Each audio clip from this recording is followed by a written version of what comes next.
बुद्धिपूतं वंदे महापुरुष ते चरणा। क्योंकि दुर्लभो मानुषो देहो देहिनां क्षणभंगुरां तत्रापि दुर्लभे मन्ये वैकुंठं प्रिय दर्शनम। सजनों, अनंत जन्मों के जब पुण्य के फल उदय होते हैं तो ऐसे ही अवसर प्राप्त हो पाते हैं। दुर्लभो मानुषो देहो, पहले तो मानव देह मिलना ही मुश्किल है। 84 लाख योनियों में जब जीव बार बार आता है, बार बार जन्म लेता है, बार बार मृत्यु को प्राप्त होता है। पुनरपि जननम पुनरपि मरणम पुनरपि जननी जठरे शयनम। बार बार जीव इस पृथ्वी लोक में आता है, माता के गर्भ से जन्म लेता है और जन्म लेने के बाद युवा होता है, वृद्ध होता है, मृत्यु को प्राप्त हो जाता है। और आहार निंद्रा भय मैथुनम च, केवल काम क्रोध लोभ मोह से अपना सारा जीवन ऐसे ही व्यतीत हो जाता है। और ऐसे ही जब जीव व्यतीत करता है और अंत समय में जब भगवान का नाम निकालने के लिए उनका नाम नहीं निकलता है, राम के जगह पे नाम निकलता है। इसलिए सज्जनों, बड़े सौभाग्य की बात है, प्रत्येक मानव को चाहिए प्रथमे नार्जिता विद्यां द्वितीये नार्जिता धनम तृतीये नार्जिता पुण्यम चतुर्थे किम करिष्यति। जिस मानव ने सज्जनों, जिस मानव ने जीवन की 4 अवस्था है, 25 साल तक पठन पाठन का अवस्था है। प्रथमे नार्जिता पुण्यम, तीसरी अवस्था में उसने पुण्य नहीं अर्जित किया, दान नहीं किया, धर्म नहीं किया, तीर्थों का उसने यात्रा ही नहीं की, ब्राह्मण की जो है चरण स्पर्श नहीं की, भगवान की भक्ति उसने नहीं की। चतुर्थे किम करिष्यति, तो चौथी अवस्था में वो क्या करेगा। इसलिए सज्जनों, जब तक रहेगी जिंदगी फुर्सत न होगी काम से, कुछ समय ऐसा निकालो प्रेम कर लो राम से। अनंत सौभाग्य की बात है सज्जनों। आइए कथा में प्रवेश करते हैं। कल आपने बहुत सुंदर कथा सुनी। सूत जी महाराज ने शौनकादि ऋषियों को कथा सुनाई। जो धुंधकारी प्रेत रूप में था वो देव रूप में बन गया और अंत में वैकुंठ को चला गया। तो सज्जनों, इसी प्रकार सच्चा श्रोता वही है। एक श्रोता, मैंने कल भी बताया था, एक श्रोता, एक सर्वता और एक होता है श्रोता। जो कथा में आए कहते हैं जो सुपारी काटता है, और श्रोता कहते हैं जो कथा को सुने, भगवान की भक्ति को सुने, भक्ति करे और उसका मनन चिंतन करे। आज व्यास जी ने ब्रह्म हृदय आदि कवये मुह्यन्ति सूरयं तेजो वारिमृदां यथा विनिमयं यत्र त्रिसर्गो मृषां धाम्ना स्वेन सदा निरस्तकुहकं सत्यं परं धीमहि। व्यास जी ने सज्जनों, जन्माद्यस्य यतोऽन्वयादि तरतस्य, जन्माद्यस्य मने अतः यतः अस्य विश्वस्य जन्मादि, जिसके द्वारा इस पृथ्वी का जन्म हुआ और इसी के अनुसार इसका लय करने वाला कौन है, नाम नहीं बताया। पृथ्वी का उदय भी उसी की कृपा से है और पालन भी उन्हीं की कृपा से और अंत में लय भी उन्हीं की कृपा से हो जाता है। तीनों प्रकार के ताप आपने कल भी कथा सुनी थी कि तापत्रय विनाशाय देहिक दैविक भौतिक तापाम राम राज्य का हो ही नहीं व्यापा। चाहे वो दैहिक ताप हो, चाहे भौतिक ताप हो, चाहे आध्यात्मिक ताप हो, ऐसे ताप को नष्ट करने में जिनमें सामर्थ्य है भगवान में। कौन भगवान है, नाम नहीं बताया। और स्वराट है वो, छोटी चींटी में भी वही है और बड़ा जीव जो है हाथी पर्यंत उनमें भी वही है। कुत्ते, बिल्ली, सुअर, गधा, मानव जीवन है, जितने भी 84 लाख योनियां देख रहे हैं आप लोग, पेड़ पौधे, स्थावर, अंडज, उद्भिद, श्वेत, जरायुज, सब में वही विद्यमान है। और मुह्यन्ति सूरयः, जिन्होंने मानव में जो है काम, क्रोध, लोभ और मोह की जो है यातना भी तो उन्होंने ही दे रखी है। हमारा अंदर लोभ है भाई, सबका हो गया, हमारा नहीं हुआ है। वो सब खेल, ये कुछ नहीं खाए, उसका सब हो गया, हमारा कुछ हुआ ही नहीं। ये क्या है? अहंकार है, लोभ है, घमंड है। ये सब किसने दिया? नाम नहीं बताया। और निर्मत्सराणम सताम, निर्मत्सर कहते हैं सज्जनों अहंकार को। यदि उसकी प्राप्ति हो जाए तो वो अहंकार भी नष्ट हो जाता है, काम क्रोध लोभ से परे हो जाता है। उसके अंदर फिर काम नहीं रहता है, क्रोध नहीं रहता है, लोभ नहीं, मोह नहीं।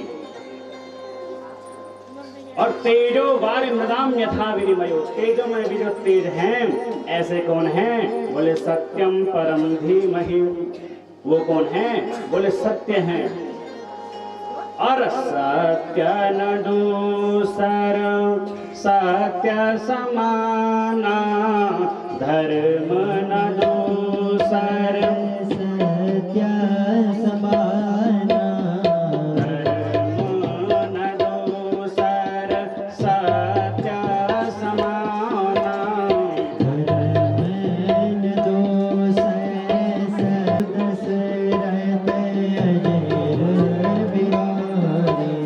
पत्नी है, ये कहेगी मेरा ये पति है, मेरे ससुर हैं, कहेंगे मेरा दामाद है। मतलब रिश्ता तो अलग अलग है, लेकिन मेरा नाम क्या है? क्या है मेरा नाम? सूरज। तो मैं तो एक ही हूं ना, भले रिश्ते अलग अलग। इसलिए वो जगदीश्वर भगवान कृष्ण भगवान जो है एक ही है। इसी प्रकार से जनों, जैसी कथा हम कल कथा सुन रहे थे कि नैमिष भगवान की भक्ति करने का भी किसी के पास जो है समय नहीं है। मेरा मेरा मेरा मेरा सब कर रहे हैं, यहाँ ये भी मेरा है, वो भी मेरा है, वो भी मेरा है, वो भी मेरा, हाय हाय सब में लगे हुई है। ऐसे में कैसे जीव का कल्याण होगा? हे गुरुदेव, हमारा पहला प्रश्न है कि जीव का कल्याण कैसे होगा? पहला प्रश्न। और गुरुदेव, हमारा दूसरा प्रश्न है कि भगवान, लोग कहते हैं कि भगवान अनेक हैं।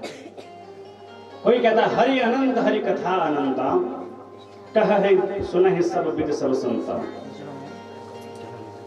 भगवान कितने हैं?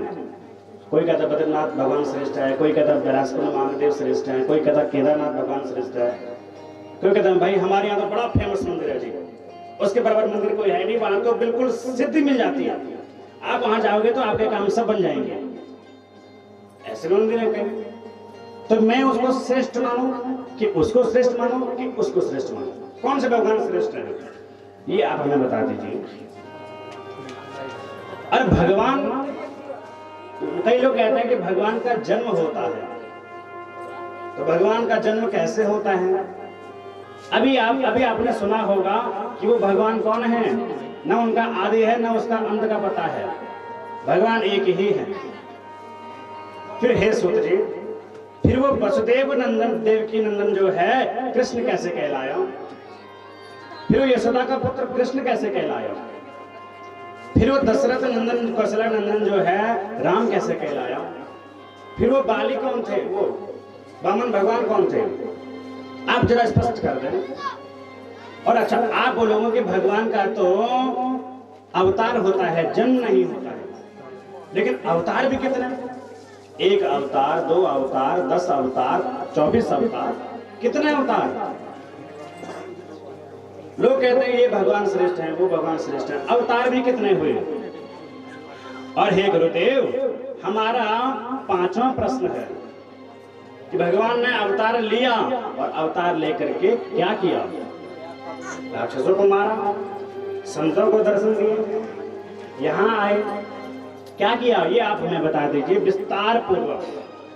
और हमारा अंतिम प्रश्न, जो हमारा छठवां प्रश्न है कि ब्रूहि योगेश्वरे कृष्णे धर्मण्ये धर्मवर्मणि स्वाम काष्ठामधुनोपेते धर्मः कं शरणं गतः। हे गुरुदेव, जब जो है भगवान श्री कृष्ण इस धराधाम को छोड़ करके चले गए, तो आप हमें ये बता दीजिए कि धर्म किसकी शरण में गया? धर्म निराशित हो गया, धर्म किसी के साथ साथ साथ चला गया। धर्म कहाँ गया? धर्म कम शरणं गतः। धर्म किसकी शरण? आपके प्रश्नों के उत्तर देने से पहले मैं जानना चाहता हूँ, मेरे गुरुजी हैं, मैं गुरुजी का वंदन करना चाहता हूँ। सुनकादि ऋषियों ने सोचा, अरे गुरुदेव आपके भी कोई गुरुजी हैं? बोला, अरे महाराज गुरु तो सबको बनाना पड़ता है, हैं?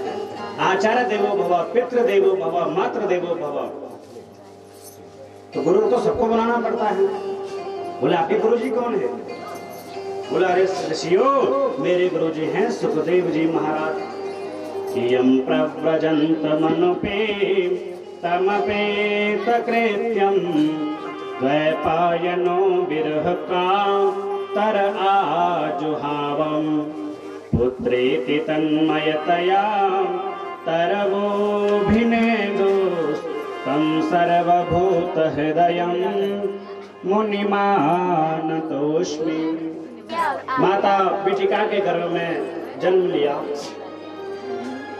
परम पूजनीय वेद व्यास की पत्नी बिटिका के गर्भ में 12 वर्ष तक जो समाधिस्थ रहे और जन्म लिया, और जन्म लेते ही जो वन की ओर जा रहे हैं।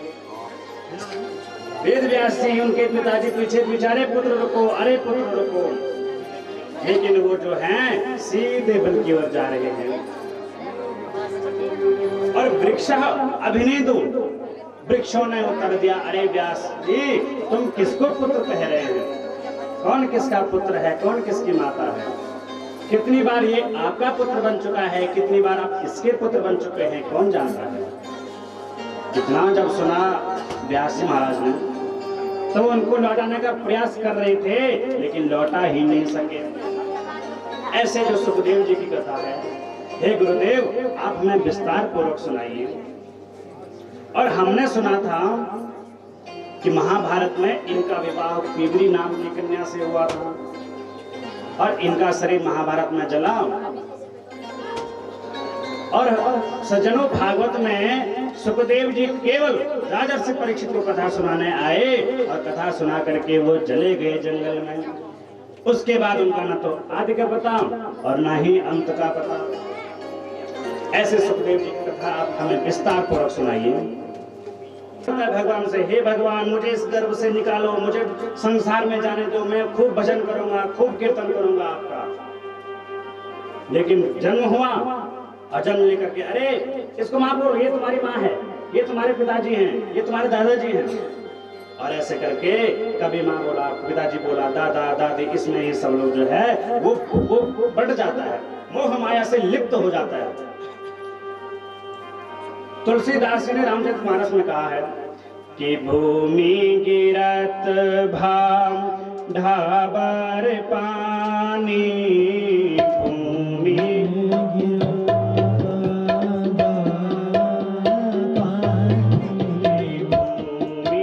गिरत भाम ढाबर पानी,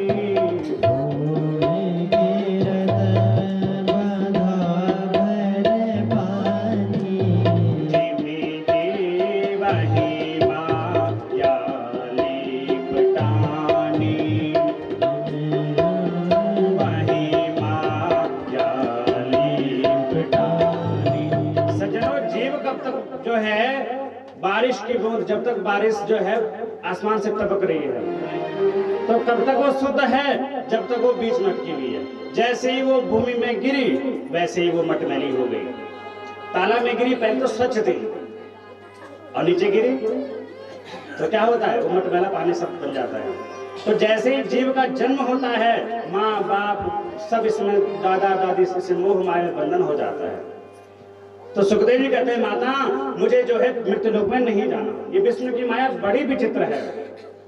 विष्णुर माया भगवती यथा सम्मोहितम जगत, ये जगत सारी विष्णु की माया से ही लिप्त है। मैं जाऊंगा, मेरी माँ पिताजी दादा दादी सब लोग होंगे, मैं उसमें प्रचलित हो जाऊंगा, तो कथा कब सुनाऊंगा, कथा का प्रचार प्रसार कब करूंगा। इतना सुना राधे रानी ने, कहने लगी, अरे बेटा तुम मृत्युलोक में जाओ, मैं आदेश देती हूँ कि तुम पर जो है माया का असर नहीं होगा। और सज्जनों, आज सुखदेव जी सीधे आ गए कैलाश पर्वत हिमालय की गोद में, और वहीं सामने कैलाश पर्वत है, और वहीं भगवान शिव की कुटिया और मां गौर पार्वती देवी वहीं निवास करती हैं। और वहीं एक पक्षी था सुख, और उनके गर्भ से उन्होंने जो है जन्म ले लिया, अंडे के रूप में, पक्षी अंडे के रूप में जन्म ले लिया। एक दिन समय आया और खूब जोर से हवा हुई, वो अंडा फूट गया, उसमें से जीव प्रादुर्भाव हो गया। बोले सुखदेव जी महाराज की। जैसे जीव प्रादुर्भाव हुआ, छोटा सा सूक्ष्म सा सुखदेव जी महाराज। अब नारद जी ने सोचा, नारद जी तो सब जानते थे, तीनों लोगों में भ्रमण करते थे। उन्होंने सोचा कि सुखदेव जी का प्रादुर्भाव होना चाहिए और कैसे भागवत का प्रचार प्रसार होगा, क्या करूं। उनको एक उपाय सूझा। कहा मैंने ब्रह्मा जी और ब्रह्मांड जी में तो मैंने झगड़ा करा ही रखा है, विष्णु भगवान और माता लक्ष्मी में भी मैंने झगड़ा लड़ाई कराई रखी है। अब रह गई, बच गई कौन? शंकर जी और माता पार्वती। नारद जी चले गए माता पार्वती की गुफा में। माता अंदर बैठी हुई है, भगवान शंकर जो है समाधि में लीन है। और जैसे ही नारद जी को आते देखा, माता पार्वती तुरंत खड़ी उठी। अरे गुरुदेव जी महाराज, आप आइए, आपका स्वागत है। क्या बात है, आप आजकल आते नहीं हैं? मैं आपको बहुत दिनों से देख रही हूँ, आज आप कल आते जाते नहीं हैं। बोले माता, मैंने कहीं भी आना जाना बंद कर रखा है। बोले क्यों? बोले माता, सब ऐसे झूठ फरेब, सब नाना प्रकार के लोग जो हैं आजकल किसी विश्वास करने लायक नहीं हैं। लोग एक बार झूठ बोलते, एक बार सत्य बोलते हैं तो समझते हैं मैं ही सत्यवादी हरिश्चंद्र हूँ, और झूठ इतना बोलते हैं कि सामने बोलते हैं अरे भाई, अरे तुम्हारी तो बात ही क्या करनी है, तुम्हारे बराबर तो आदमी कोई है ही नहीं। सामने सामने, अरे पीठ पीछे बोलेंगे अरे वो उसके बराबर, हटा उसको। तो मुंह के सामने, मुंह सामने राम राम और बगल में छुरी। आजकल बात ही हो रही है, और प्रेम व्यवहार किसी का नहीं रहा। माता पिता जो है आपस में प्रेम नहीं करते हैं, पिता पिता पिता पितृद्वेषणी है, दोनों में राग द्वेष फैला हुआ है। और पति पत्नी आपस में भी जो है प्रेम संबंध उनका भी नहीं रहा। और तो और बोलो, माता भारत ने कहा गुरुदेव और का तो मैं नहीं जानती, लेकिन मेरे पति भगवान तो सब आपसे बताता हूँ, आपने बहुत प्रेम करता हूँ देवी। बोले अच्छा, आपने मुंडों की माला पहनी हुई और मुझे नहीं पता इसमें किसके मुंड लगे हैं, इसने किसके मुंड लगे हैं, बताओ जल्दी, नहीं तो अभी खबर लूंगी तुम्हारी। जैसे ऐसा कहा, बोला अरे देवी बस इतनी सी बात, इसमें तुम्हारे ही मुंडों की माला है, तुम बार बार जन्म लेती है, बार बार तुम्हारी मृत्यु हो जाती है, तुम्हारा स्मरण बना रही, तुमसे मैं बहुत प्रेम करता हूँ, और तुम्हारा स्मरण बना रही इसके लिए तुम्हारे मुंडों को काट करके मैं अपनी माला में पिरो लेता हूँ। और देवी देख रही हो तुम, जितने सारे मुंडों की माला है, ये सारे तुम्हारे मुंड हैं इसमें लगे हुए। बोले अरे स्वामी, केवल मैं मरती हूँ, तुम कभी नहीं मरते? बोले देवी मुझे अमरत्व का वरदान प्राप्त हुआ है, मैंने अमर कथा का पान किया है। बोले अच्छा। बोले स्वामी मुझे भी अमर कथा पीनी है, और मैं भी अमर होना चाहती हूँ आपके साथ। सज्जनों, भगवान शंकर माता पार्वती को अमर कथा पिलाने लगे, भागवत कथा अमृत। पास में ही सुंदर से बटा बट वृक्ष था, उसके नीचे शंकर जी बैठ गए आसन लगा करके, और माता पार्वती से कहा देवी तुम सन्मुख बैठो, क्योंकि कथा वक्ता और श्रोता का सामने सन्मुख होना चाहिए आसन। और देवी इस कथा को कोई और नहीं सुन सकता है, जो भी सुनेगा सन्मुख आकर के बैठेगा, इसलिए 1 मिनट ठहरो। भगवान शंकर ने अपना डमरू बजाया, जितने सारे जीव जंतु पशु पक्षी थे सब डर करके भाग चले गए। अब केवल शंकर जी और सामने कौन है? पार्वती मैया। कथा प्रारंभ हुई। बोले देवी मैं कथा शुरू कर रहा हूं, और मैं तो मेरी तो समाधि लग जाएगी, क्योंकि मेरे तो इष्ट ही हैं भगवान श्री कृष्ण, और मैं समाधि में कथा कहूंगा, लेकिन मुझे कैसे पता चलेगा कि तुम कथा सुन रही हो या नहीं? इसलिए तुम हुंकार भरना, मैं कथा कहूंगा तुम हाँ हाँ हाँ हाँ हाँ हाँ ऐसा कहना। बोले ठीक है स्वामी, आप कथा शुरू करें। सज्जनों, भगवान शंकर कथा शुरू करने लगे, और उसी समय जिस पेड़ के नीचे बैठे थे उसी पेड़ पर जो है टहनी पर वो छोटा सा पक्षी सुखदेव वो बैठे हुए थे और वो भी कथा सुन रहा था। प्रथम स्कंद की कथा समापन हुई, दूसरे स्कंद की कथा पूर्ण हुई, ऐसे ऐसे कर करके नवम स्कंद तक कथा चली और देवी हाँ हुंकार भरी है, हाँ बोलो ऐसे करके भगवान शंकर समाधि में लीन है, कथा सुना रहे हैं और कथा सुना रहे हैं। कथा सुनी और सज्जनों आगे नवम स्कंद में वंशावली है भगवान की, चंद्रवंश और सूर्यवंश। पहले सूर्यवंश फिर चंद्रवंश की कथा ऐसे विस्तार पूर्वक है, इसका बेटा ये हुआ, उसका बेटा ये हुआ, इस प्रकार से। और भगवान शंकर माता पर जो कथा सुनाने लगे, इतने में क्या हुआ, माता को नींद ने घेर लिया, माता सो गई। अब सुखदेव जी ने देखा अरे माता तो सो गई और माता अगर हुंकार नहीं भरेगी तो शिव जी को पता लग जाएगा और कथा अधूरी रह जाएगी, उठ जाएंगे तो कथा तो अधूरी रह जाएगी, इसलिए अब मुझे ही हुंकार भरना पड़ेगा। अब सज्जनों शिव जी कथा सुना रहे हैं और सुखदेव जी महाराज हुंकार भर रहे हैं, हाँ जी बोलो, हाँ जी बोलो। अब पूर्ण द्वादश कथा समापन हो गई, द्वादश स्कंद पूर्ण हो गया।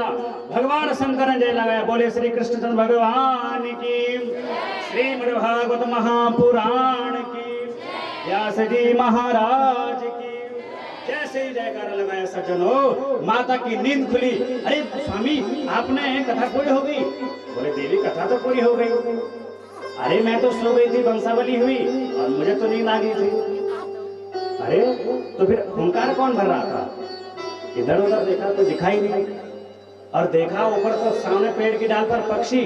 अरे इसने कथा को सुना और जैसे ही अपना त्रिशूल निकाला, देवी मैं इसको आज मार डालूंगा, इसने कथा को सुना। बोला देवी ने कहा स्वामी इसने कथा को सुना, इसको क्यों मार रहे हो? ये तो बेचारा श्रोता था, कथा सुन रहा था। बोले देवी मैं इसको इसलिए नहीं मार रहा हूं क्योंकि इसने कथा सुनी, बल्कि इसलिए मार रहा हूं कि इसने नियम के विरुद्ध कथा सुनी। क्योंकि सबसे उच्च स्थान व्यास स्थान होता है सज्जनों, इसके बराबर आसन और कोई नहीं है, उच्च स्थान सर्वोच्च। और इससे आसन इसने ऊपर लगाया, कथा को ऊपर रह के सुना, इसने कथा की चोरी की, कथा की निंदा की, इसलिए मैं इसको छोड़ूंगा नहीं। और तुरंत अपना त्रिशूल उठाया, जैसे ही मारने जब दौड़े सुखदेव जी वहां से उठे और भागते भागते भागते भागते सज्जनों सीधे कहां चले गए? बद्रीनाथ धाम में। वही पास में वेद व्यास जी की गुफा, पत्नी है विटिका, पुत्र नहीं है, बहुत समय हो गया पुत्री नहीं है माता विटिका को। एक दिन की बात है, प्रातः काल उठ रही थी और सुबह उबासी आई, जम्हाई आई और मुंह आ करके खुला। इतने में क्या हुआ, वो सुखदेव जी वहां से दौड़ते दौड़ते दौड़ते आए, माता विटिका के मुंह के रास्ते घर में प्रवेश कर गए। शंकर ने सोचा अरे घर में स्त्री अकेली है, अभी जाना ठीक नहीं, ये वक्त ठीक नहीं है। भगवान शंकर सज्जनों वहां से वापस चले गए।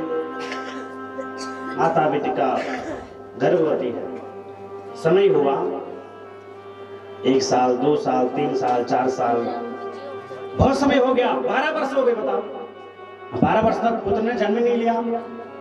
माता विटिका का उधर इतना बड़ा, भगवान ने कहा, व्यास जी से कहा माता विटिका ने, स्वामी ये पुत्र जन्म क्यों नहीं लेता, ये जन्म कब लेगा? और सज्जनों व्यास जी ने कहा देवी समय की प्रतीक्षा करो, समय आएगा तो इनको ये जन्म जरूर लेंगे। एक दिन की बात है, व्यास जी के पास अनेक शिष्य थे और उनको कथा सुनाते थे, उनको कीर्तन कराते थे। और कहीं पे शिष्य गलत बोलते थे ना, तो अंदर से सुखदेव जी आवाज देते थे, अरे यहाँ पे ऐसा नहीं, यहाँ पे ऐसा होता है। एक दिन विटिका ने कहा स्वामी मुझे लग रहा मेरे गर्भ में जो है वो कोई अमलात्मा, ज्ञानी, तत्व या विद्वान ब्राह्मण कोई होगा, वेद वेदांत का जिसको सार पता है, कुछ वेदोक्त ध्वनि उसमें हो रही है, गर्भ से प्रतीत हो रही है मुझे। बोले देवी इसमें जरूर कोई महापुरुष होता है। व्यास जी ने आज कहा अरे तुम्हारी मातुश्री को कष्ट हो रहा है, तुम जन्म लो। जन्म कब लोगे? सज्जनों गर्भ से आवाज आई, बोले पिताजी मैं जन्म लूंगा लेकिन ये विष्णु की माया मुझे पकड़ लेगी, इसलिए मैं जन्म नहीं लूंगा, मैं यही ठीक भगवान की भक्ति कर रहा हूँ, पूजा कर रहा हूँ, पाठ कर रहा हूँ, मैं यही थी। बोले अजय, बोले पिताजी मैं जन्म तब लूंगा जब भगवान विष्णु स्वयं आकर के कहेंगे कि बेटा मेरी माया का असर तुम पर नहीं होगा, तो मैं जन्म लूंगा, मैं पृथ्वी में जन्म लूंगा। फिर सज्जनों, भगवान विष्णु को आना पड़ा और ये वरदान देना पड़ा, बेटा मेरी माया का असर तुम पर नहीं होगा। और जैसे ऐसा कहा, सुखदेव जी ने जन्म लिया, माता मिथिका के गर्भ से जन्म लिया और जन्म लेते ही सीधे वन की ओर जा रहे हैं।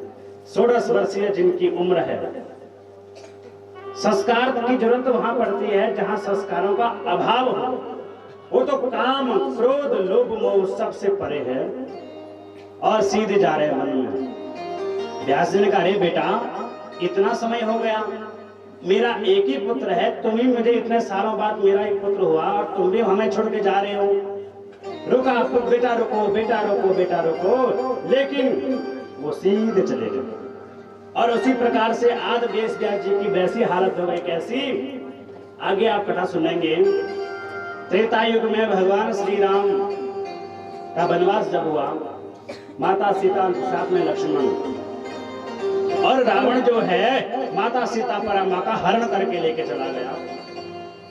भगवान श्री राम और लक्ष्मण माता सीता के विरह में ढूंढते ढूंढते जा रहे हैं, सीता की खोज में जा रहे हैं और सबसे लता पताओं से पूछ रहे हैं, हे खग मृग, हे मधुकर श्रेणी, हे खग मृग, हे मधुकर श्रेणी, तुम देखहि सीता मृग नैनी। हे खग, हे पशु, हे पक्षी, तुमने कहीं सीता, मेरी पत्नी सीता को देखा? हे पेड़ पौधे, तुम्हारी छाया बहुत बड़ी दूर दूर तक है, टहनी बहुत दूर दूर तक है, तुम जरा देखो कहीं दिख रही है? ऐसा ही रोते हुए, विलाप करते हुए जा रहे हैं। और आगे गए व्यासी महाराज, तो क्या हुआ? एक सुंदर सा सरोवर था, अनेक स्त्रियां उसमें स्नान कर रही थी। और जैसे ही आगे आगे सुखदेव जी चले गए और वो स्त्रियां निर्वस्त्र होकर स्नान कर रही है, उनको पता ही नहीं कि कोई आ गया और चला भी गया। सुखदेव जी उनके सामने से चले गए, लेकिन उन्होंने वस्त्र अलंकार कुछ भी धारण नहीं किए। लेकिन जैसे ही व्यास जी आए और उन स्त्रियों ने तुरंत वस्त्र अलंकार धारण कर दिया। व्यास जी ने कहा, बेटा तुम तो मेरी नाती पोती के समान हो बेटा, अभी तुम्हारे सामने मेरा पुत्र दिगंबर 12-16 वर्षीय प्रतीत होता है, ऐसा दिगंबर युवा गया, तुमने वस्त्र धारण नहीं किए और मैं आया, तो बेटा मैं तो तुम्हारे जो हूँ दादा के समान हूँ और तुमने मुझे देख करके वस्त्र अलंकार कर लिया। तो सज्जनों, आज जो है सब स्त्रियों ने उत्तर दिया कि तदवीक्ष पृक्षति मुने जगदुस्तवास्ति स्त्री पुंविदानतु सुतस्य विविक्त दृष्टि। अरे व्यास जी, जो आपका पुत्र है ना, स्त्री पुंविदानतु सुतस्य विविक्त दृष्टि, वो स्त्री पुरुष के संबंध क्या होते हैं वो जानता ही नहीं है। उसके अंदर ना तो काम है, क्रोध भी नहीं है, लोभ भी नहीं है, मोह भी नहीं है। इतना सुना जब व्यास जी महाराज ने, अरे मेरा पुत्र इतना वैराग्य, उसके अंदर काम, क्रोध, लोभ, मोह कुछ भी नहीं है, अब मैं उसको लौटाने का प्रयास नहीं करूंगा, मैं उसको लौटा करके नहीं लाऊंगा। और सज्जनों, व्यास जी वहीं से वापस आ गए और सुखदेव जी वहां से सज्जनों निर्गुण ब्रह्म की समाधि में लीन हो गए, जंगल में जाकर के। सूत जी कहते हैं, अरे ऋषियों, वही सुखदेव जी मेरे गुरु हैं, मैंने गुरु को प्रणाम किया, वंदन किया और अब मैं तुम्हारे जो है पहले प्रश्न का उत्तर देता हूं कि जीवों का कल्याण कैसे हो।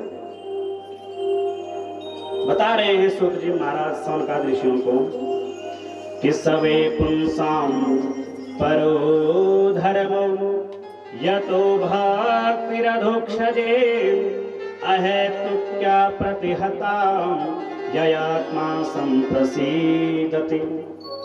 अरे ऋषियों, सबसे पहले जीव को जो है भगवान की भक्ति करनी चाहिए और उस भक्ति का अहेतुक्य कुछ नहीं होना चाहिए।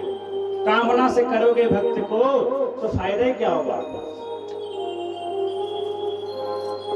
कामना से कोई भक्ति करोगे वो श्रेष्ठ भक्ति नहीं होगी।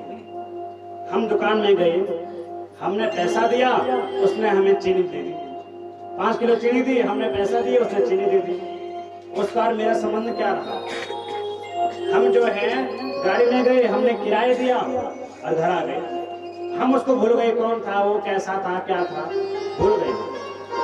हमने ब्राह्मण से पूजा करवाई और पूजा के बदले क्या दिया उनको? दिहाड़ी दी, तनख्वाह दी उनकी, लो जी ये तुम्हारा हिस्सा। तो फायदे क्या हुआ?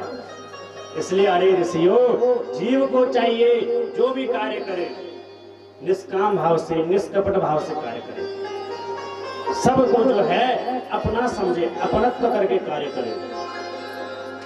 चींटी में भी वही भगवान है और हाथी पर्यंत वही।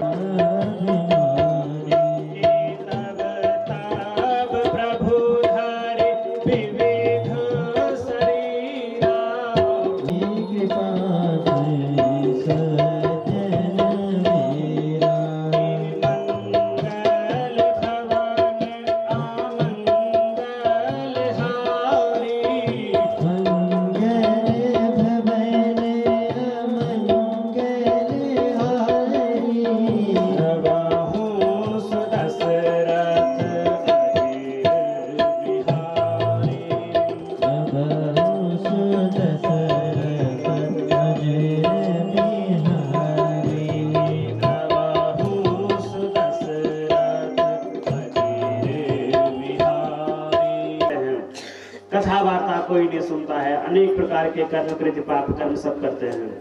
माता पिता जो है, माता पिता का कहना नहीं मानती है, पति पत्नी आपस में राग द्वेष अभिद्वेष सब जो है नाना प्रकार के क्लेश घर में पैदा हो जाता है। असुर जो है असुर प्रवृत्ति हो जाती है, जीवश्चासुरतां गता, जीव असुर प्रवृत्ति के हो जाते हैं। तो तब जो है तब प्रभु धरे विविध शरीरा, तब भगवान जो है अनेक रूप में आते हैं और इस जो है संसार से अधर्म निपटा करके धर्म की जो है मान बढ़ाते हैं। और हे ऋषियों, वही भगवान विष्णु जो हैं उनके 24 अवतार हैं। उसमें सर्वप्रथम भगवान का अवतार हुआ सनक सनंदन सनातन सनत कुमार। ये ब्रह्मा जी के मानस पुत्र हैं और मानस पुत्र होने के कारण जो है इनका जो है भगवान का प्रथम अवतार ये है सनक सनंदन सनातन और सनत कुमार, पहला अवतार। भगवान का दूसरा अवतार 12 अवतार है। जब हिरणाक्ष नाम का दैत्य जो है पृथ्वी को लेकर करके समुद्र में रसातल में फेंक दिया, तो ब्रह्मा जी के नासा छिद्र से 12 भगवान का प्रादुर्भाव हुआ और 12 भगवान ने पृथ्वी को जो है रसातल से ऊपर लाए। कल आप कथा सुनोगे 12 अवतार। वही भगवान तीसरी बार जो है नारद बन करके आए और नारद के कारण अभी आपने कथा सुनी कि नारद जी की ने ही तो जो है माता पार्वती को जिज्ञासा की कि तुम शंकर जी से कहो और शंकर जी तुम्हें कथा सुनाएंगे, तुम कथा सुनोगी, सुखदेव जी कथा सुनेगा और सुखदेव जी कथा सुनेगा तो जीवन जो है आगे कथा का प्रचार प्रसार होता रहेगा। तो मुख्य श्रेय किसको गया? नारद को गया। उन्होंने ही तो भागवत का प्रचार प्रसार कराया। तो तीसरा अवतार नारद जी का हुआ। भगवान का चौथा अवतार हुआ नर नारायण का। धर्म की पत्नी मूर्ति के गर्भ से भगवान नर नारायण का अवतार हुआ। और भगवान का अगला अवतार कपिल भगवान का हुआ, कर्दम ऋषि और देवहूति के गर्भ से। परसों आप कथा सुनेंगे। अब अगली कथा भगवान दत्तात्रेय का अवतार हुआ अत्रि जी और अनुसुईया के गर्भ में। जो माता अनुसुईया का मंदिर वो है ना मंडल में गोपेश्वर, वहीं अत्रि और अनुसुईया के गर्भ से भगवान दत्तात्रेय का प्रादुर्भाव हुआ। और ऋषियों, भगवान का 7वां अवतार यज्ञ स्वरूप का अवतार हुआ। यज्ञ स्वरूप का रुचि प्रजापति की पत्नी आकुति के गर्भ से। और भगवान का ऋषभ अवतार हुआ राजा नाभिक की पत्नी मेरु देवी के गर्भ से। और ऋषियों, भगवान का अगला अवतार पृथ्वी अवतार, मत्स्य अवतार, कच्छप अवतार। ये सब आप अवतारों की कथा समुद्र मंथन में सुनेंगे। धन्वंतरि का अवतार हुआ, मोहिनी का हुआ, कच्छप अवतार हुआ, अजित अवतार हुआ। और ऋषियों ऐसे करके भगवान नरसिंह का अवतार हुआ, भक्त प्रहलाद की रक्षा करने के लिए और हिरण्यकश्यप जैसे दानव का उद्धार करने के लिए भगवान ने जो है नरसिंह बन करके हिरण्यकश्यप का उद्धार किया, प्रहलाद को दर्शन दिए। और हे ऋषियों वही आगे भगवान जो है वामन बन करके आए। इंद्र को जब सिंहासन से जो है दैत्यों ने बेदखल कर दिया था, सारी सृष्टि पे जो है राजा बलि में अत्याचार कर दिया था, तीनों सृष्टि का मालिक बन गया था दानी बलि, तो वही भगवान वामन आकर के और उनसे उनका राज्य वापस ले लिया, वही भगवान। और वही भगवान आगे जो है परशुराम के रूप में आएंगे और 21 बार जो है क्षत्रियों को विध्वंस कर करके रक्षा करने के लिए। और वही भगवान का अवतार जो है आगे वेदव्यास जी का अवतार है, जिनकी कथा हम सुन रहे हैं, जिन्होंने हमें आप लोगों को ये कथा भागवतामृत सुनने की, कहने की और भागवतामृत पान करने की सामर्थ्य दी। 4 वेद 6 शास्त्र 17 पुराण 18 पुराण लेकर के जो जिन्होंने इस जीवन में जो है हमारे जो है इतना सुंदर सौभाग्य हमको प्राप्त कराया, वही वेदव्यास माता सत्यवती और पराशर जी की यहाँ उनका जन्म हुआ पर वेदव्यास जी का। और वही भगवान का अवतार जो है राम अवतार हुआ, त्रेता युग में आगे आप कथा सुनेंगे। और उसके बाद भगवान का कृष्ण अवतार, वसुदेव देवकी के घर में भगवान का कृष्ण अवतार हुआ। और आगे भगवान का हंसा अवतार, हयग्रीव अवतार और बुद्ध अवतार हो गया है। और सज्जनों ये अवतार तो हो चुके हैं सारे 23 अवतार, और अब एक अवतार होने बाकी है। कौन सा? बोले कल के अवतार। 4 युग हैं सज्जनों, सतयुग, त्रेता, द्वापर, कलयुग। और उसमें सज्जनों सतयुग की आयु जो है 17,28,000 वर्षों की है, जो व्यतीत हो गई, सतयुग चला गया। तब कौन आया? त्रेता। और त्रेता की उम्र है 12,96,000 वर्ष। त्रेता भी चला गया जब भगवान राम जी का जन्म हुआ था, है? उसके बाद आया कौन? द्वापर। और द्वापर की आयु है सज्जनों 8,64,000 वर्ष। द्वापर भी चला गया। द्वापर में इतना बड़ा महाभारत हुआ, आगे आप कथा सुनेंगे। और द्वापर भी चला गया, फिर कौन आया? कलयुग। और ये कलयुग है जब सवेरे ब्राह्मण देवता पूजन करते हैं तो संकल्प कहते हैं, विष्णु श्रीमद् भगवतो महापुरुषस्य विष्णुराज्ञा प्रवर्तमानस्य अद्य प्रार्थे श्री श्वेत बारह कल्पे वैवस्वन्वन्तरे अष्टाविंशतमे कलयुगे कलि प्रथम चरण है। कलि का प्रथम चरण है और 4,32,000 वर्ष का पूरा कलयुग है। और अभी तक केवल क्या कितने वर्ष व्यतीत हो रखे हैं? केवल 6,000 वर्ष, बाकी अब व्यतीत होने वाले हैं। केवल कलयुग का प्रथम चरण चल रहा है, अभी द्वितीया, तृतीया, चतुर्थ अभी बचे हुए हैं। और अभी से इतना पापाचार, इतना आप सब देख ही रहे हैं, सब हो रहा है। और हे ऋषियों आगे भगवान का कल के अवतार कब होगा सुनो। निर्वीजा पृथ्वी रसागिरि हताम नीचा महे तुंगताम भूपाला निज धर्म कर्म रहिताम विप्रा कुमार गे गताम भार्या भरत विरोधनी परिरता पुत्रः पितो द्वेषिणाम् हा कष्टं खलु वर्तते कलियुगे धन्यामृता ये नरा। जब क्या होगा? निर्बीजा पृथ्वी रसागिरि, पृथ्वी में जो है बीज से रहित हो जाएगी। पहले सुंदर सा फल लगता था, संतरे लगते थे, हैं, आड़ू लगते थे, जामुन लगते थे, अब लगते हैं धीरे धीरे धीरे धीरे करके सब नष्ट हो जाते थे। इतने अच्छे अच्छे फूल थे, इतने अच्छे अच्छे हरियाली थी, पुरास लगते थे, अब सब चला गया। बीज ही नहीं है, वो तोड़ते नहीं, बीज नहीं, बीज सब चला गया। निर्बीजा पृथ्वी रसा, रस से विहीन हो जाएगी। अकाल पड़ रहा है, बताओ, है? फसल उगी नहीं रही है। कभी बारिश ही हो रही तो इतनी बारिश हो रही है, और कभी धूप आ रही तो इतनी धूप की पूरा बीज नहीं हो पा रहे। और नीचा महत्वम गता, हे ऋषियों, नीचा महत्वम गता, ब्राह्मण देवता अपने कर्मों से विमुख हो जाएंगे, केवल पैसों से मतलब रखेंगे। जो विद्यार्थी हैं, कोई भी व्यवसाय है, कोई भी कुछ है, सब व्यवसाय में ही चला जाएगा। ब्राह्मण, क्षत्रिय, वैश्य सब जो है अपने धर्मों से विमुख हो जाएंगे। संध्या हुई, गायत्री हुई, जने हुआ, ब्राह्मण की चोटी में सब गायब हो जाएंगे। जजमानों का जो है यज्ञोपवीत सब चला जाएगा। कितने लोगों का यज्ञोपवीत संस्कार है यहाँ पे? जनेऊ डाला हुआ है तो सब चला जाएगा। ये हमारा आपका वो नहीं है, ये किसका है? कलयुग का प्रभाव। शास्त्रों में इसका वर्णन है, ये हमारी कोई गलती नहीं है, सब शास्त्र कह रहे हैं। और भूपाला निज धर्म कर्म रहिता, सब धर्म कर्म से बिल्कुल रहित हो जाएंगे। विप्रा कुमार के गता, विप्र देवता जो है कुमार की ओर चले जाएंगे। क्यों? क्योंकि विप्र देवता का व्यवसाय क्या है? भाई जजमान। अब ब्राह्मण देव जजमान लोग पूजा कराएंगे तो विप्र देवता का थोड़ा आय बढ़ेगा, उनका साधन ही वही है। जजमान लेकर भागे, मंदिर में शादी कर दी, कोर्ट मैरिज कर दी, तो जजमान का तो ब्राह्मण देवता का सब चूक गया ना, उनको क्या मिला? आजकल लोग शांति कुंज में शादी कर रहे हैं, शांति कुंज में जोड़ा कर्म हो रहा है। तो विप्रा कुमार के गता, तो विप्र कहाँ जाएंगे? कुमार पे जाएंगे। क्या करेंगे? ये शास्त्र कह रहा है, मैं नहीं कह रहा हूँ, शास्त्र ऐसा कहता है। कलयुग का प्रभाव है ये हमारी आपकी बात नहीं है।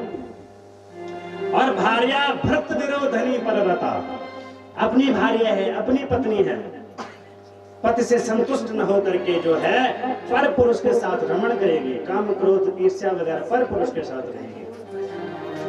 और पुत्र पितु द्वेषिणी, अपना पति अच्छा न लग करके दूसरे का पति अच्छा लगेगा, और दूसरे पति को दूसरे की पत्नी अच्छी लगेगी। हैं? ये कलयुग का प्रभाव है। और आगे आगे देखो सज्जनों, आगे होता क्या है। और कहा है पिता पितु द्वेषिणी, पिताजी का मुंह इधर है तो बेटे का मुंह उधर है। पिता की कोई बात मानता ही नहीं है, सब मान समझिरा वाले हो गए। सब पिता जो हैं, जब बेटा बड़ा हो जाता पिताजी कहता, अरे पिताजी तुम चुप रहो, हम सब जानते हैं, तुम कुछ जानते नहीं। अरे बेटा, पिताजी की इतनी उम्र किसकी? बुढ़ापा आ गया, 70-75 साल के पिताजी हो गए, 100 वर्ष के पिताजी हो गए, और तुम कल के बच्चे मुझे सिखाओगे? हैं? हमारी तो जिंदगी चली गई इसमें। बेटा हमने तो इतने पापड़ बेले हैं और तुम आज हमें सिखाओगे उल्टा चोर कोतवाल को डांटेंगे। तो कंडीशन ये बन गई है सज्जनों, पिता पितु द्वेषिणी, बेटा इधर का बेटा का जो है पिता के साथ कोई तालमेल नहीं बनेगा। और जब इतना जो है, इतना हाहाकार, इतना जो है पापाचार बन जाएगा। और हा कष्टम खल वर्तते कलयुगा, जब इतने कलयुग में इतना सारा कष्ट होगा, सब कुछ होगा, जो है कि माता पिता जो है आपस में उनकी अनबन रहेगी, जीव जीव आपस में जो है लड़ने लग जाएंगे, झगड़ने लग जाएंगे, जीव जीव को मारने लग जाएंगे, हथियार से मारेंगे, आग लगाएंगे, कोई कुछ करेगा, कोई कुछ करेगा। इन सबको देखते हुए वो उस समय वाले मनुष्य कहेंगे, अरे भगवान, हा कष्टम खल वर्तते कलयुगा, इस कष्ट से तो वही कौन धन्यामृताये नरः, जो मनुष्य मर चुके हैं वही धन्य है। अरे भगवान, तुम अच्छे भगवान हो, तुम चले गए, मुझे भी अपने पास लेके चलो, मैं ये सब देख नहीं सकता। उस समय ऐसी कंडीशन आएगी। और तब क्या होगा? एक दिन जो है सज्जनों, कलयुग के अंत में, जब पूरे 4,28,000 वर्ष व्यतीत हो जाएंगे, कि संभल ग्राम मुखस्य ब्राह्मणास्य महात्मनां भवने विष्णुय सह कल्के प्रादुर्भविष्यति। संभल गांव में विष्णुयस ब्राह्मण के घर में जो है 9 वर्ष की कन्या के गर्भ से भगवान कल्कि का प्रादुर्भाव होगा। उनके अपने हाथ में फरसा लेकर के, और देवदत्त नाम के घोड़े में बैठ करके वो है फरसा लेकर के संपूर्ण पृथ्वी में विचरण करेंगे, अधर्मियों का नाश करेंगे, उनके गले को काट देंगे, उनको सारी पृथ्वी जो है सज्जनों रक्त से विहीन हो जाएगी। सारी पृथ्वी पूरी रक्त ही रक्त हो जाएगा पूरी पृथ्वी में। और तब क्या होगा? 12 मेघ उगेंगे, और मेघ जब आपस में टकराएंगे तो वर्षा होगी, पूरी पृथ्वी तल बदल हो जाएगी। और तल बदल हो जाएगी, उसके बाद 12 मेघ उगेंगे, सूर्य उगेंगे, और सूर्य होकर के खूब भूमि को तपाएंगे, उसको गर्म करेंगे, और जब सारा पानी सूख जाएगा तब जो ऋषि महात्मा थे जो बीज लेकर के जो चले गए थे कंजराओं में, लेकर के आएंगे और पुनः जो है उस सृष्टि का विस्तार पूरा होगा। फिर दोबारा से सतयुग आएगा, त्रेता, फिर द्वापर, फिर कलयुग, ऐसे ऐसे करके ये आता रहेगा। और इसी प्रकार से बता रहे हैं तब भगवान का कल क्या अवतार होगा। इस प्रकार सज्जनों, आप लोगों को थोड़ा सा नींद आ रही है, थोड़ा सा भजन के माध्यम से, संगीत के माध्यम से भगवान का भजन करेंगे, तदुपरांत महाराज जी का पूरा चरित्र आप लोग कथा को श्रवण करेंगे। बोलिए भक्त वत्सल भगवान की, श्रीमद् भागवत महापुराण की, कृष्ण कन्हैया लाल की, माता भुवनेश्वरी मैया की। जय जय श्री राधे, जय जय श्री राधे, जय जय श्री राधे श्याम।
किसी देवी देवता को न पूजे, लेकिन पति के चरणों का हमेशा दर्शन करिए, आशीर्वाद उनसे प्राप्त करें, स्वर्ग की प्राप्ति उसको वही हो जाती है।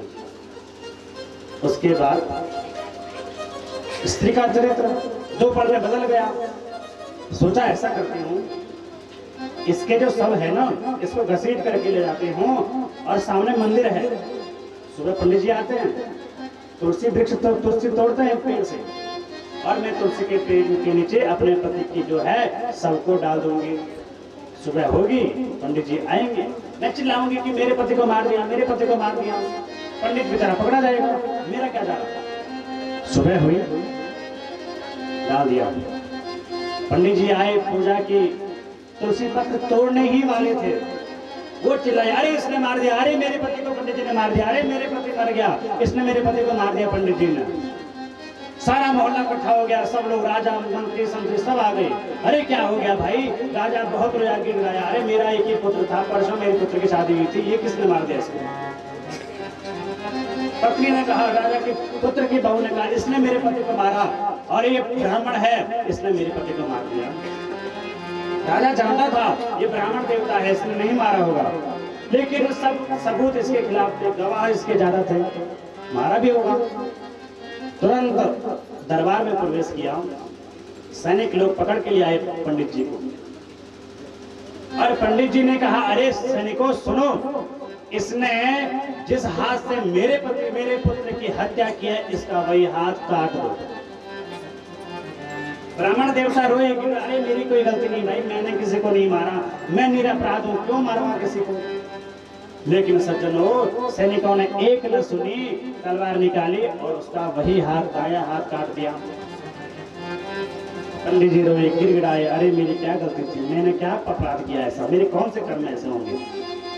घर आ गए, अब मैं पूजा नहीं करूंगा, पाठ नहीं करूंगा, प्रवचन नहीं करूंगा, कभी नहीं करूंगा, लेकिन मैं अपना भविष्य जान के रहूंगा।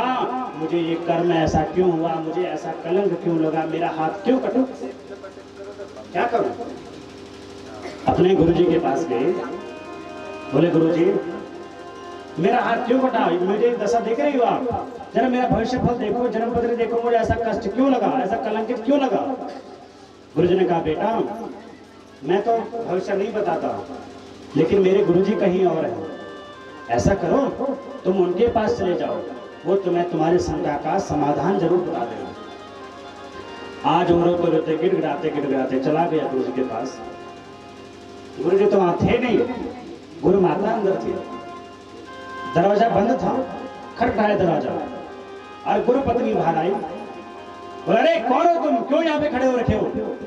बोले माता मैं आपका शिष्य हूँ, मुझे गुरुजी से मिलना है। बोले गुरुजी तुम्हारा गुरुजी भी ऐसा, तुम भी ऐसे, दिन भर सबने जो है मुझे परेशान करके रखा हुआ है, तुम्हारे लिए चाय बनाऊं, नाश्ता बनाऊं, इतने सारे शिष्य तुम्हारे गुरुजी ने पाले हैं, भागो यहाँ से। इतना तांडव मचा दिया गुरु माता ने। अब वो जो है निराश होकर के आया और उसने कहा कि गुरुजी को मुझे मिलना ही है। बाहर पे एक पेड़ था, उसके नीचे बैठ गया। थोड़ी देर बाद गुरुजी आए, प्रणाम किया, प्रणाम किया, अरे बालक तुम कौन, कहां से आ रखे हो।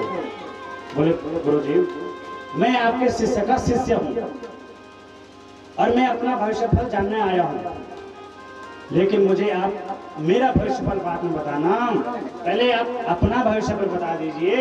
आपको ऐसी पत्नी मिली कहां से, पत्नी कहां से मिली आपको ऐसी। बोला अरे ठीक है मैं तुम्हें अपना भविष्य फल बताता हूं, सुनो। पूर्व जन्म में ये गधी थी, गधी पूरा जन्म होता ना, उसमें गधी थी, गधी खूब सामान ढोती थी, बोझा ढोती थी, और सामान ढोते ढोते इसके पीठ में एक घाव हो गया, घाव पक गया। मैं कौवा था और मैं उसके घाव को कुरेता था, मुझे बहुत मजा आता था। अब घोड़ी चिल्लाती थी, गधी चिल्लाती थी, कहती अरे छोड़ो, अरे छोड़, वो करती थी, खुश लाती थी, लेकिन मुझे बहुत मजा आता था, मैं बहुत कुरेता था उसके घाव।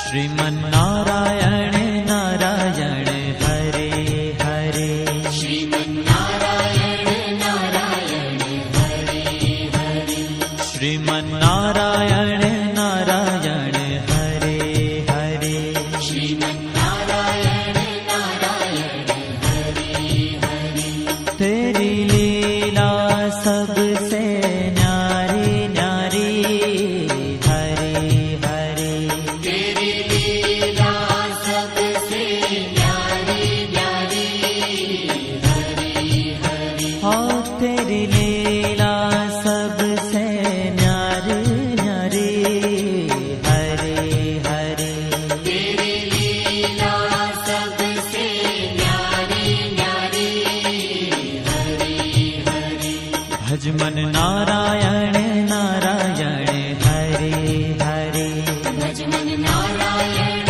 नारायण हरे हरे जय जय नारायण नारायण हरे हरे जय जय नारायण नारायण हरे हरे श्रीमन्नारायण नारायण हरे हरे श्रीमन्नारायण नारायण हरे हरे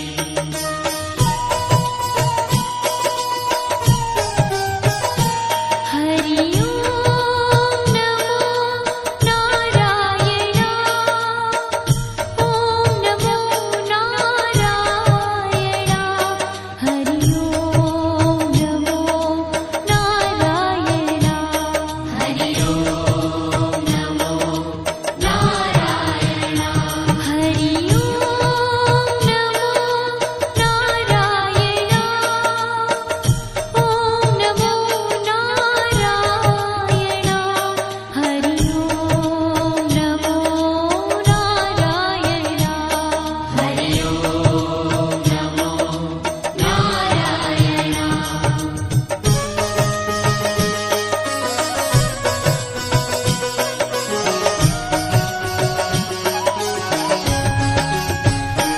लक्ष्मी नारायण नारायण हरे हरे लक्ष्मी नारायण नारायण हरे हरे बोलो नारायण नारायण हरे हरे बोलो नारायण नारायण हरे हरे भजो नारायण नारायण हरे हरे भजो नारायण नारायण हरे हरे जय जय नारायण नारायण हरे हरे जय जय नारायण नारायण हरे हरे श्रीमन्नारायण नारायण हरे हरे श्रीमन्नारायण नारायण हरे हरे तेरी लीला सबसे न्यारी न्यारी हरे